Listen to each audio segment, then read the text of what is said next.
ಸೀತಾ ತಂದೆ ತಾಯಿ ಬರ್ತೀರಾ ಸರ್? ನೋಡಿ, ನಿಮ್ ಯಾವ ವಿಷಯ ನೋಡಿ ಗೊತ್ತಾಗಬಾರ್ದು. ಎಲ್ಲ ಜಾಗೃತಿಯಾಗಿ ಹೋಗಿ, ಬೇಗ ಬೇಗ ರೆಡಿಯಾಗಿ. ಎಂಥ ದೊಡ್ಡ ಬಂಗ್ಲೆ, ನಿಜವಾಗ್ಲೂ ನೀನ್ ಅದೃಷ್ಟವಂತೆ ಕಣಮ್ಮ. ನಿನ್ ಮಾತೇನಾದ್ರೂ ಕೇಳ್ಕೊಂಡ್ ಕಾಯ್ತಾ ಕೂತಿದ್ರೆ ಕಡೆಗೆ ನಿನ್ ತೆಂಗಿನ ಚಿಪ್ಪೆ ಗತಿ ಆಗ್ತಾ ಇತ್ತು.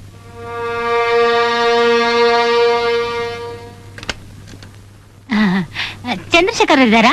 ಹಾ ಇದಾರೆ, ಬನ್ನಿ ಕೂತ್ಕೊಳ್ಳಿ. ದೇವ್ರ ಪೂಜೆಲಿದ್ರು, ಇನ್ನೇನ್ ಮುಗಿತಾ ಬಂತು. ಬನ್ನಿ ಬನ್ನಿ ಬನ್ನಿ ಬನ್ನಿ, ಒಳಗ್ ಬನ್ನಿ. ಹಾ ಕೂತ್ಕೊಳ್ಳಿ ಕೂತ್ಕೊಳ್ಳಿ. ಓ, ಬಹಳ ಸಂತೋಷ, ಬಹಳ ಸಂತೋಷ. ಬನ್ನಿ ಬನ್ನಿ, ಕೂತ್ಕೊಳ್ಳಿ, ದಯವಿಟ್ಟು ಕೂತ್ಕೊಳ್ಳಿ. ಅಲ್ಲ ಮಾವಯ್ಯ, ತಾವ್ ಬರ್ತೀವಿ ಅನ್ನೋ ವಿಚಾರನ ಪತ್ರದಲ್ಲಿ ಬರ್ದಿದ್ರೆ ನಾನು ಕಾರ್ ಕಳಿಸ್ತಿದ್ನಲ್ಲ. ಪರವಾಗಿಲ್ಲ ಪರವಾಗಿಲ್ಲ, ಇಲ್ಲೇ ಚಾಮರಾಜಪೇಟೆಯಲ್ಲಿ ನಮ್ ಸಂಬಂಧಿಕರ ಮನೆ ಇದೆ, ಅಲ್ಲಿಗೆ ಬಂದಿದ್ದು. ಅಂದಾಗೆ ಇವನು ನನ್ನ ಅಕ್ಕನ ಮಗ, ಇಲ್ಲೇ ಇರೋದು. ಹಾ, ನಮಸ್ಕಾರ. ನಮಸ್ಕಾರ. ಸೀತಾ ಅದೃಷ್ಟವಂತೆ, ಶ್ರೀಮಂತ ವರನೇ ಸಿಕ್ಕಿದ್ದಾನೆ. ಶ್ರೀನಿವಾಸ, ಸರೋಜ, 15ನೇ ತಾರೀಕೆ ಮದುವೆ ನರಸಿಂಹಸ್ವಾಮಿ ದೇವಸ್ಥಾನದಲ್ಲಿ. ಅದಕ್ಕೆ ನೀವೆಲ್ಲ 14ನೇ ತಾರೀಕೆ ಬಂದ್ಬಿಡಿ. ನಾನೆಲ್ಲಿ ಇರ್ತೀನಿ? ಇವತ್ ರಾತ್ರಿನೇ ಡೆಲ್ಲಿಗೆ ಹೋಗ್ತಾ ಇದ್ದೀನಿ. ಬರೋಕ್ 15 ದಿವಸ ಆಗತ್ತೆ. ಸರೋಜ ಬರ್ತಾಳೆ ಮದುವೆಗೆ. ರಾಮು, ನೀನು ಒಂದ್ ದಿವಸ ಮುಂಚೆ ಬಂದ್ಬಿಡಪ್ಪ. ಹಾ ಹೌದಪ್ಪ ರಾಮು, ಮರಿಬೇಡ.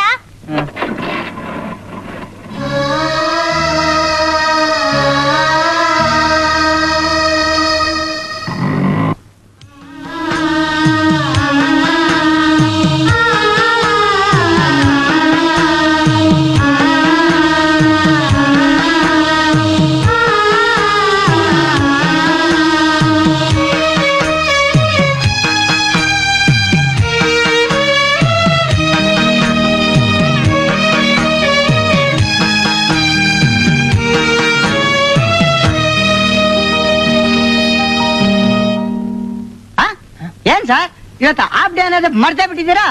ಹೌದು, ಥ್ಯಾಂಕ್ಸ್.